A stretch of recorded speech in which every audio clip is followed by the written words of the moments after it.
What we're seeing is the effect of an arms race. What happens when you try to produce a shield or become invulnerable to something is that adversaries innovate with their swords and with their ways of striking. And so we've seen a lot of innovation in missile technology over the last few years, and that is a response to trying to be more effective with strike capability. Hypersonics, I think what's important for the audience to know is there's a lot of innovation happening with missiles and a lot of investment happening with missile technology. Hey, SpaceWatchers, this is Space Café Radio, your channel about trends, awesome events, and interesting people in the space sector.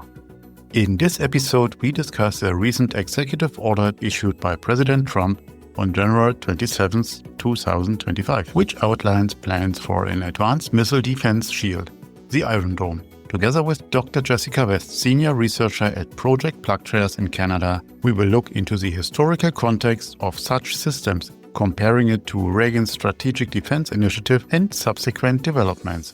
We explore the feasibility, both technically and financially, of implementing a comprehensive, multi-layered missile defense system, including space-based interceptors. Our conversation also covers potential global responses, the risk of escalating arms race, and the regulatory challenges in space governance. With references to past programs, we highlight the persistent difficulties and mixed successes of missile defense efforts. And of course, we touch upon the geopolitical implications for NATO allies and the broader international community, emphasizing the delicate balance between defense innovation and global security stability. I'm Thorsten Kriening, publisher at SpaceWatch.Global. And now, take your protein pills and put your helmet on. Enjoy the conversation.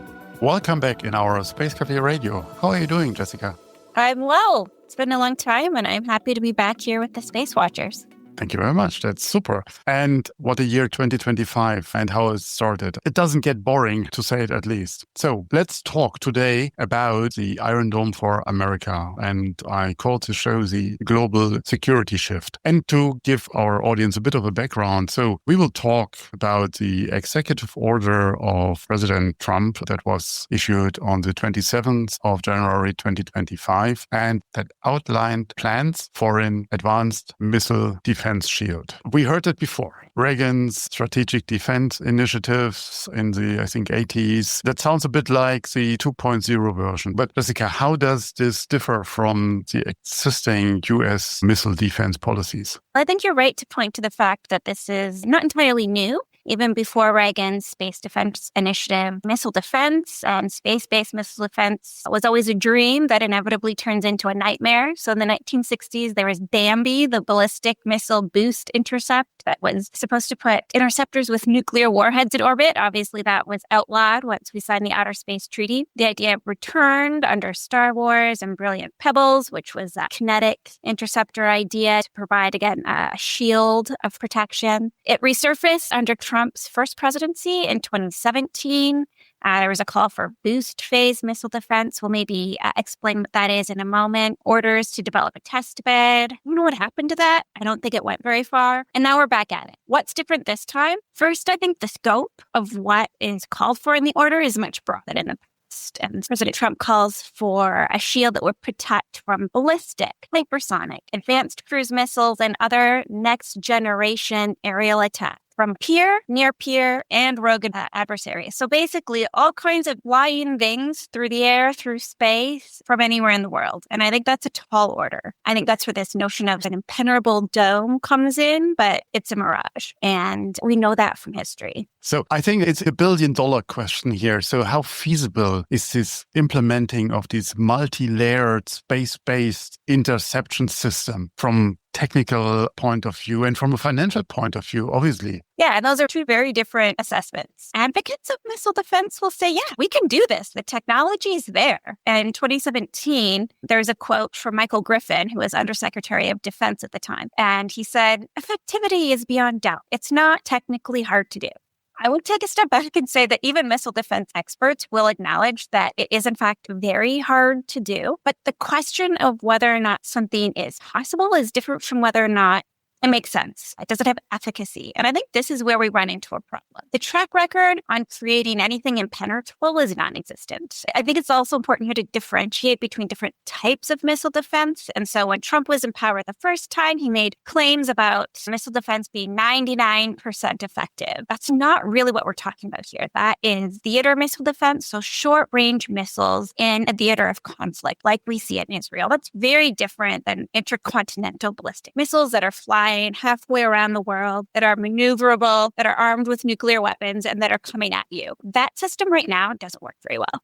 Laura Grego is on the record saying that the United States has spent $350 billion over 60 years. And so far, the system is able to intercept about 50% of test missiles. So those are highly controlled launches. They're traveling on predictable trajectories. They don't have dummies. They're not maneuvering. That's just not a great track record. Can we do better? Is technology advancing? Of course it is. Closing that gap, though, seems huge. But I think that's where this drive for boost phase missile defense comes in, and that the space component. If we want to get into that, or if we can leave that for a more detailed space discussion. So when we talk about, like you mentioned, Israel sees the Iron Dome system. So it's short incoming ballistic missiles that are taking off in a very defined, in terms of Israel, small area. So it's not a huge country. It's not like Canada or the US or so. It's an or the world.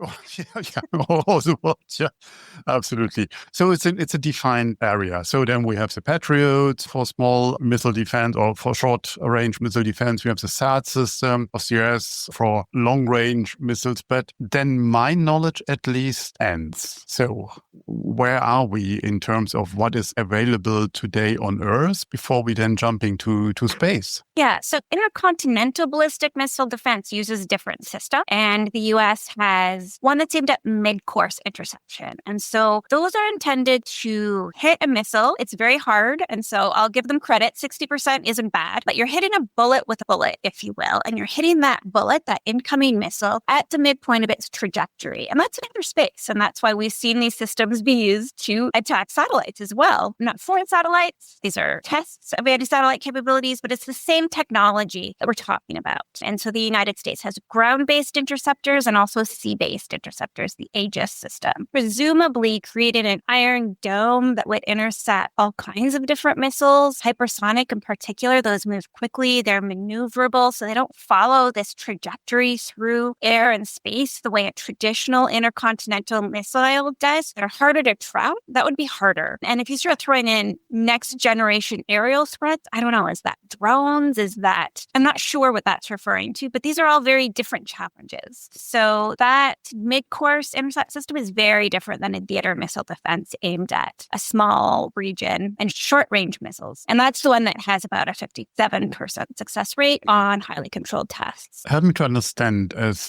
far as I understood, that the US is not first in line when it comes to hypersonic missiles, hypersonic systems. Is that correct? Because I think we see that in the Ukraine war right now, these are getting used in the active war scene in the Ukraine as we speak. And from what I understood, to get down these kind of missiles, it's even harder because this stuff is incredibly fast, right? Well, what we're seeing is the effect of an arms race. What happens when you try to produce a shield or become invulnerable to something is that adversaries innovate with their swords and with their ways of striking. And so we've seen a lot of innovation in missile technology over the last few years, and that is a response to trying to be more effective with strike capability. Hypersonics, I think what's important for the audience to know is there's a lot of innovation happening with missiles and a lot of investment happening with missile technology, and trying to make them more maneuverable so that they don't follow this very predictable trajectory, which makes them easier to intercept, trying to develop decoys so that they're harder to track, so that you can trick defenses, trying to fly at a lower trajectory so they're harder again to detect and track with radar. There's a lot of innovation happening on the attack side. And we would expect to see that that kind of innovation continue with new defenses put in place. The challenge is that it's easier to innovate on missiles and weapons. We've seen in Ukraine, for example, how even very cheap commercial off-the-shelf technology has been used to try to get around defenses than it is to innovate on significant, bulky, rather brittle, massive defense systems that can be outdated really quickly. And I think that's one of my key concerns about continuing to sink extreme amounts of money into a system that A, doesn't provide a kind of defense that it might be portrayed as providing, and B, that it just becomes dated rather quickly. Let's talk about money. You just touched on that. So what are we talking here about? We're going to have to wait and find out. So this executive order has been followed up. There's the Defense Department has 120 days to come up with, I think, 3 scenarios. And so I think that's positive. I don't know where this is going. I do think that a very comprehensive and penetrable dome might be off the table, but they've been asked to come up with a series of scenarios, I think, for basically small, medium, and large, using kinetic and non-kinetic, and also cost them out. And I think it's that costing out that's going to be hard to swallow. Countries have a lot of things that they're dealing with when it comes to national security. Defense needs are high across the board. And how much you allocate to a missile defense system that may or may not work, that may very well likely actually will trigger an arms race and require more and more investment in national defense capabilities compared to other priorities, that's a hard question to ask. And I think that's where those choices are going to come in. And honestly, this has been studied so many times. And every time a new study comes out, the answer is no, especially on the space-based component. And that is different. That is where the United States and no other country has gone before. But that is a very clear part of this executive order, a space-based layer. I would say with space capabilities, access to space capabilities in the order of magnitude of a spaceship also opens a new dimension of what you can bring into space for good or for bad purposes. And if Starship will be in operations, then at least from the access to space side, there's a way to bring big infrastructures up. Yeah, I think we have to be careful when we think about cost as well. Usually when these systems are costed out, it's the manufacture and launch cost. And so advocates are right to point out that launch costs are declining. It is more feasible now to put more objects into low Earth orbit. But the major cost of a system like this really would be those long-term operational and maintenance costs. And how do you update the system? And I think that cost has to be taken into account, especially if the system is something that can be outmaneuvered, tricked, or overwhelmed. Again, how much money do we want to pay for this? And what are those other knock-on security effects? Do you end up paying a lot of money for something that in the end makes you less secure? And for me, that's the calculus. I'm not sure, but I think that Teresa Hitchens pointed to an 11 to 27 billion for an initial space-based interception system. But hearing these numbers, and however that might vary, driven by the ongoing studies, how does that align with the entire defense priorities? An aircraft carrier is not cheap. A frigate is not cheap. The F-35, it's not cheap stuff. Not at all. All of these has to be maintained and so on and so forth. Yes, the US have a huge or the biggest military spendings worldwide, but we talk here about 2-digit billions at least. Yeah, so I work for an NGO, which means everything seems expensive. And these numbers are frankly mind-boggling for me. But I think, again, that's those questions about what do you invest in? Where are you going to get the most return for your defense investment in a way that doesn't cause a round of new threats to materialize to which you then have to respond? And that's your definition of an arms race. And I think that is really a threat with this system. We've seen it in the past, and we're already seeing indications and rumblings from states in response to the executive order that indicates we would expect to see that again. Let's talk a bit about the global response and risks that we are facing with such an implementation. Next question can be taken in a positive or in a negative way. Does a missile shield make nuclear war more likely or less likely? It's sold as peaceful. I think Trump uses the expressions peace through strength, and President Reagan sold the system as freeing the world of nuclear weapons. I don't think that's what we've seen. Again, when we have this attempted invulnerability, when we raise our walls or put up our shield, the swords get bigger and the swords get pointier.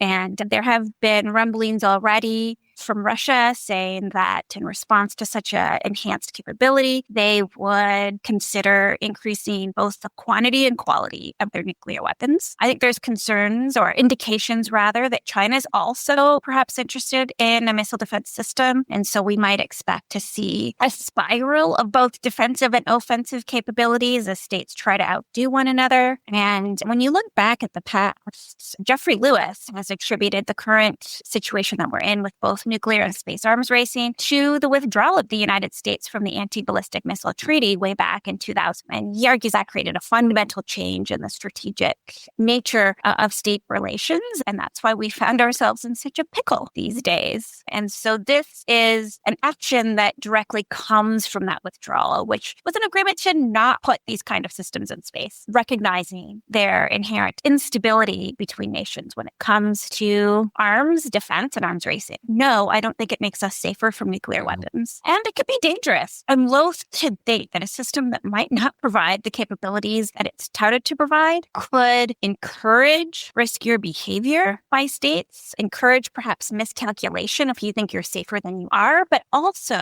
if we're talking about nuclear weapons, the risk of failure are catastrophic. And we're talking about the lives of people, and we're talking about contamination of the planet. And I think it's important to remember what happens if the system is not fail-safe, and it's not. And so we really are talking about cataclysmic events when we think about nuclear weapons and the launch of them on missiles. It's a lot to unpack. These kind of systems we're talking here about, what does it mean for other countries, for NATO members? And Canada is a NATO member, Germany is a NATO member, Israel, Japan, Australia, the Five Eyes. You can find any kind of goodwill coalition in that matter. So what does it mean for all of us? I think it means different things for different states. The United States already cooperates on missile defense with a few countries. Poland and Japan are great examples. Australia and Canada are currently collaborating on research related to missile threats. I'm not quite sure what that entails. I think for Canada, though, it does raise a lot of questions. In 2005, Canada was all set to join the U.S. Missile Defense Program and then did a 180 and decided not to. There was a lot of opposition against weapons in space because, again, the concept has always included this notion of a space-based layer. It's just never been visualized. It's never been put on because it doesn't make sense. But that was one major reason why Canada didn't participate, as well as cost and concerns about efficacy and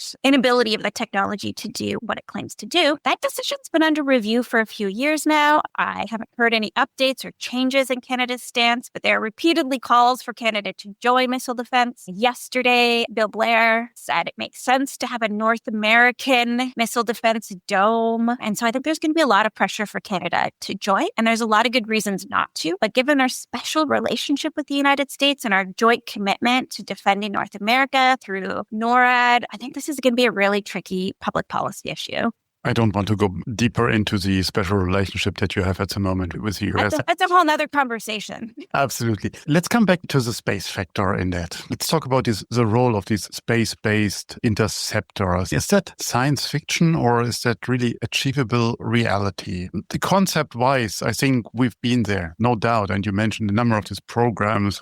One I had in mind was Rods from God. So you really place something into space and then you fire it down to Earth, or you shoot it down to Earth to intercept. Yeah. Is it science fiction? Is it achievable? I'm going to go with nightmare. I think it's a nightmare. As you say, anyone trying to envision missiles or other types of interceptors orbiting around us with the aim of striking is terrifying. But I think it's also a nightmare for the country trying to deploy this capability. And I think we can understand that if we start to unpack what a space component, space-based interceptor is intended to do. So we mentioned that missile defense is hard. Hitting a bullet with a bullet, especially one that can maneuver, is incredibly hard. And so that's where a desire for boost phase missile defense comes in, where you're not trying to hit a bullet with a bullet. The goal is to intercept a missile shortly after launch, when the warhead is still intact, the launch vehicle, there's a clear firing that is detectable with radar. It's not going very fast yet. It's easier to detect, to track, and to intercept. But that window is really small. It's only a few minutes that you have to detect the launch, and it tracked it, right? A handful of minutes at most. So you have to be close by. Wait a second. Let me try to get the math right here. So we have an adversary who is about to launch a nuclear warhead on you. So this launch happens in the state or of the adversary. So I am detecting that and then have to hit into their country, first of all, because it's potentially their territory. And seeing or watching launches of commercial rockets these days, then we see that after a few seconds, we are on Mach 1, and after minutes, you land the first stage again. So the speed of deploying such kind of device into space, into the atmosphere, is really very fast. When you say a couple of minutes, then the booster has landed usually.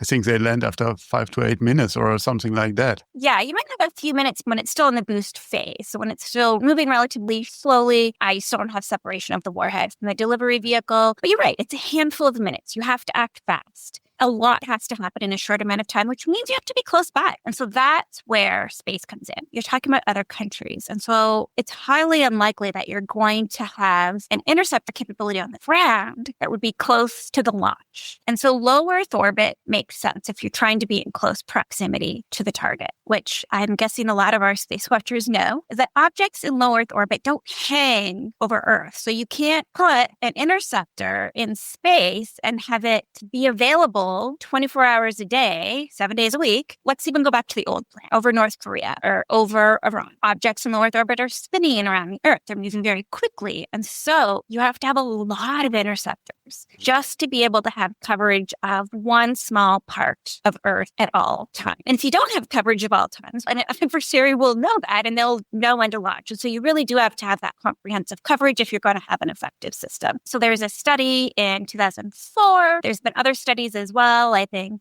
Thomas Roberts has a study out on this recently that shows just how many interceptors are required. I think the number for the 2004 study was about 1,600 would be required. So that's, what is it, like a bird of a Starlink? I don't know. Math isn't always my strong suit, but 1,600 interceptors in orbit to cover, say, Iran, Iraq, and North Korea. I've done the math. China and Russia together are more than 12 times bigger than that geographic location, let alone the fact that you can launch sea-based. Again, these innovations will happen to get around systems. And so we're talking about tens of thousands in orbit, which I think we've become accustomed to these massive constellations of capabilities with SpaceX. But A, how many of these can we support? And B, do we really want to live in a world where we have tens of thousands of weapons orbiting Earth ready to strike at any moment? Probably not. I think that really is the nightmare that we have been trying to avoid since the dawn of the space age. Do you have an idea about the size of these kind of interceptors? What kind of installation are we talking about? Is it just an, as you mentioned, or Starlink and 200, 300 kilo satellite or size thing, or is it bigger? I'm asking really bluntly here because I have no idea how to envision that.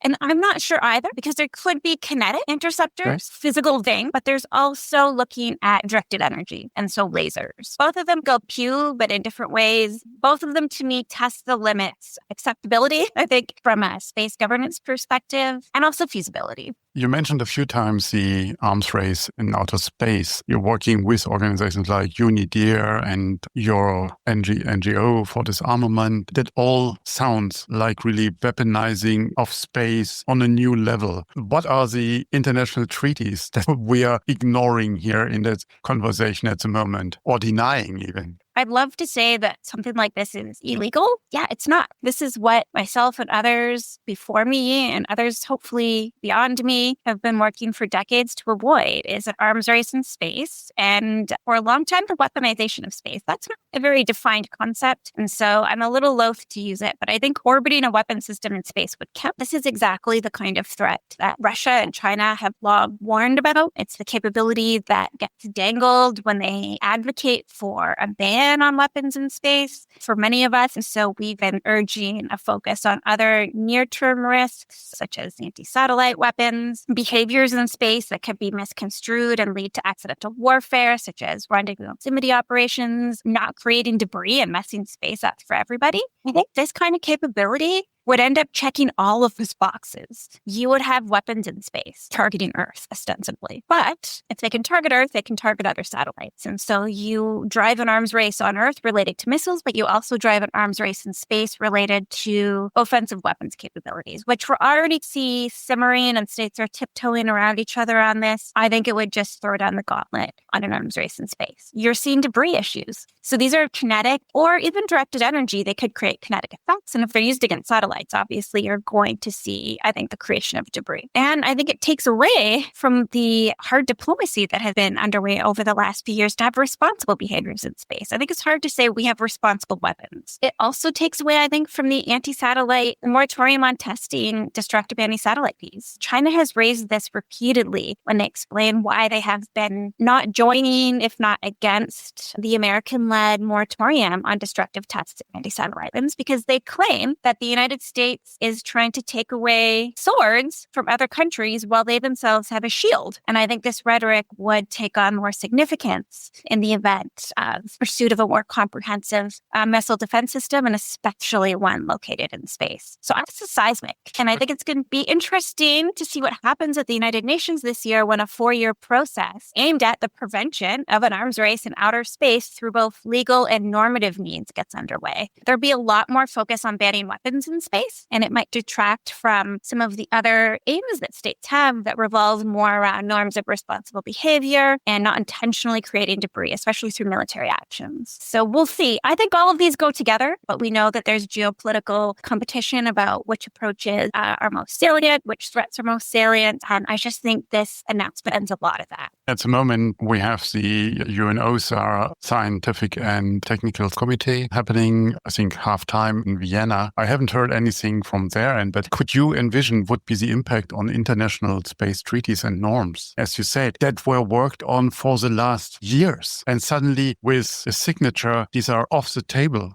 I have to say, I'm worried about impacts on the norm that has slowly regained shape, I will say. Again, intentionally creating debris in space and conducting weapons tests in space. We saw a lot of those in the 1980s, and then we had Russia voluntarily say, hey, we're going to stop testing these weapons in space, and you didn't see anti-satellite weapons tests for decades. And then, of course, we had China, the United States, India, and Russia each conduct destructive anti-satellite weapons tests. There's been a huge global effort to say, no, this is not responsible behavior. This creates debris for other countries. This also triggers or contributes to arms racing because it encourages states to demonstrate that they have these kind of capabilities and to one-up each other. And there's better ways to pursue security than through kinetic weapons. I'm worried that is going to take a hit really quickly. Norms take a really long time to develop, but they can shatter overnight. And already we're seeing rhetoric just from government officials, but I think from a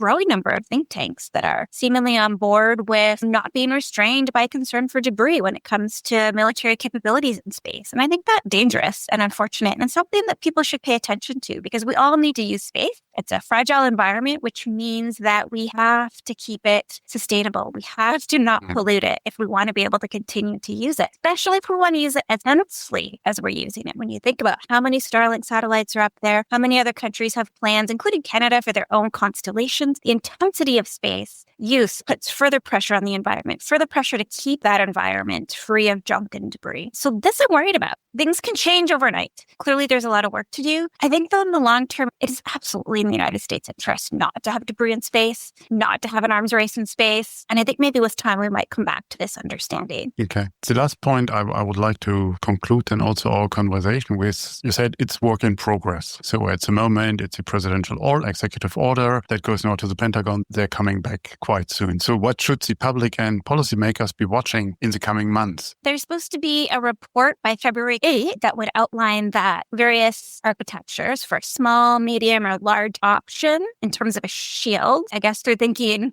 they're shopping for different sizes that would involve kinetic and non-kinetic capabilities as well as cost. I think that'll be really interesting to see. And then we might get a sense of where this could go. That's not a lot materialized during Trump's first time in office, and priorities could change as the administration deals with numerous different challenges. I think we should watch the United Nations this year, so I'll try to keep people up to date as well as colleagues like Tori Simpson and Unidir. No matter how badly things there's always room for diplomacy and agreement on the second over that. But I think it's also really important to keep an eye on those fundamental values that underpin space. One of my big concerns is freedom of space might be at stake. If you think about a state having a capability to intercept missiles from all around the world from space, that means there's a capability to intercept SpaceWatch vehicles, to control access to space.